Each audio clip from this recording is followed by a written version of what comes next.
हरे कृष्णा भक्तों, आज हम भगवत गीता का दूसरा अध्याय 48वें श्लोक से प्रारंभ करते हैं।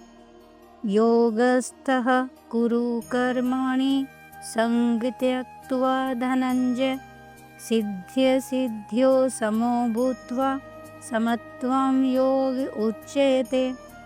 अर्थात, हे धनंजय, तू आसक्ति को त्याग कर तथा सिद्धि और असिद्धि में समान बुद्धि वाला होकर योग में स्थित हुआ कर्तव्य कर्मों को कर समत्व ही योग कहलाता है।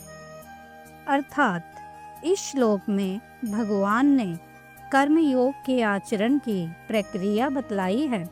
कर्मयोग का साधक जब कर्मों में और उनके फल में आसक्ति का त्याग कर देता है, तब उसमें राग द्वेष का और उनसे होने वाले हर्ष शोक आदि का अभाव हो जाता है। ऐसा होने से ही वह सिद्धि और असिद्धि में सम रह सकता है। इन दोषों के रहते सिद्धि और असिद्धि में सम नहीं रहा जा सकता तथा सिद्धि और असिद्धि में अर्थात किए जाने वाले कर्म के पूर्ण होने और न होने में तथा उनके अनुकूल और प्रतिकूल परिणाम में सम रहने की चेष्टा रखने से अंत में राग द्वेष आदि का अभाव होता है।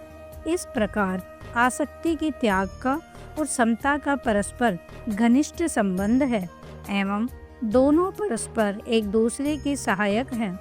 इसलिए भगवान ने यहाँ आसक्ति का त्याग करके और सिद्धि असिद्धि में सम होकर कर्म करने के लिए कहा है। कर्म की सिद्धि और असिद्धि में समता रखते रखते ही मनुष्य की संभाव में अटल स्थिति होती है और संभाव का स्थिर हो जाना ही कर्मयोग की अवधि है। अतः यहाँ योग में स्थित होकर कर्म करने के लिए कहकर भगवान ने यह भाव दिखलाया है कि केवल सिद्धि और असिद्धि में ही समत्व रखने से काम नहीं चलेगा। प्रत्येक क्रिया के करते समय भी तुमको किसी भी पदार्थ में, कर्म में या उसके फल में अथवा किसी भी प्राणी में विषमभाव न रखकर नित्य संभाव में स्थित रहना चाहिए। समत्व ही योग कहलाता है।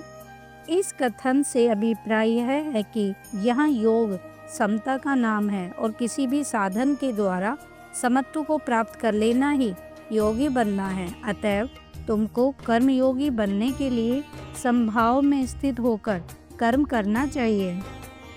इस प्रकार कर्मयोग की प्रक्रिया बतलाकर अब सकाम भाव की निंदा और समभाव रूप बुद्धि योग का महत्व प्रकट करते हुए भगवान अर्जुन को उसका आश्रय लेने के लिए आज्ञा देते हैं।